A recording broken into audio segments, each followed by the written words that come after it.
वहीं से उठेगी अर्थी।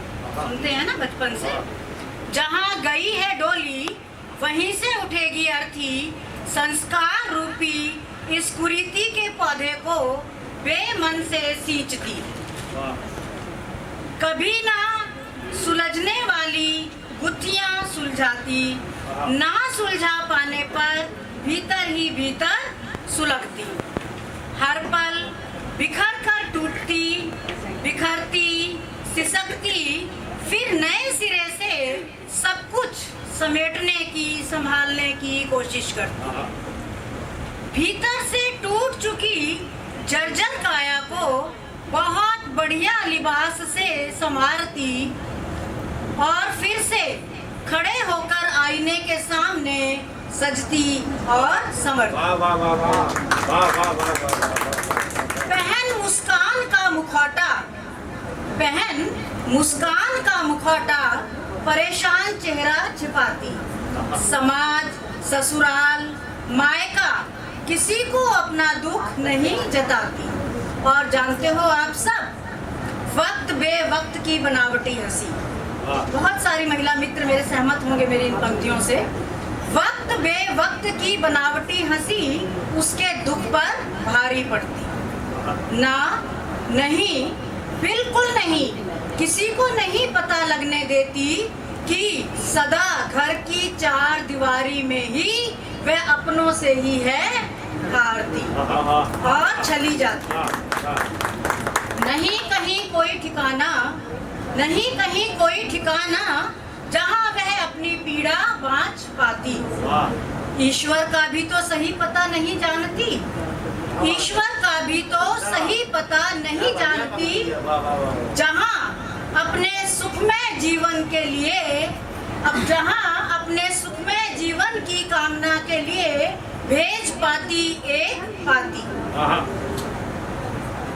मन को बोझिल कर देने वाली इन पंक्तियों से एक यक्ष प्रश्न खड़ा होता है, क्या हमेशा ऐसे ही स्त्री?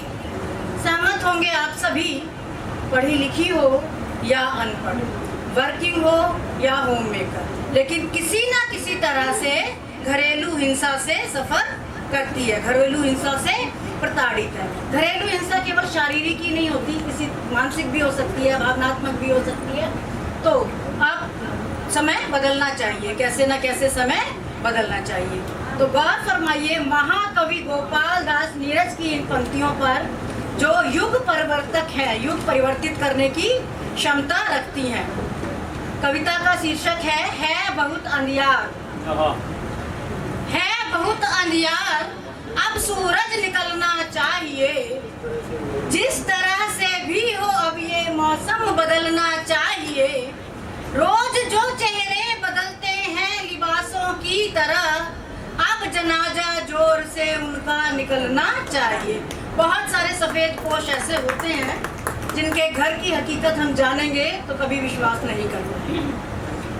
अब भी कुछ लोगों ने बेची है ना अपनी आत्मा, यह पतन का सिलसिला कुछ और चलना चाहिए। फूल बनकर जो जिया वो यहाँ मसला गया, जीस्त को फौलाद के सांचे में ढलना चाहिए। छीनता हो जब तुम्हारा हक कोई, छीनता हो जब तुम्हारा हक कोई, उस वक्त तो आंख से आंसू नहीं शोला निकलना चाहिए, शोला निकलना चाहिए। विराम देती हूँ अपनी वाणी को। बहुत सारे प्रबुद्ध कवि कवित्री यहाँ पर हैं और समय की सीमा आज थोड़ा सीमित है, आज हमारे पास समय। तो बहुत बहुत धन्यवाद आपका।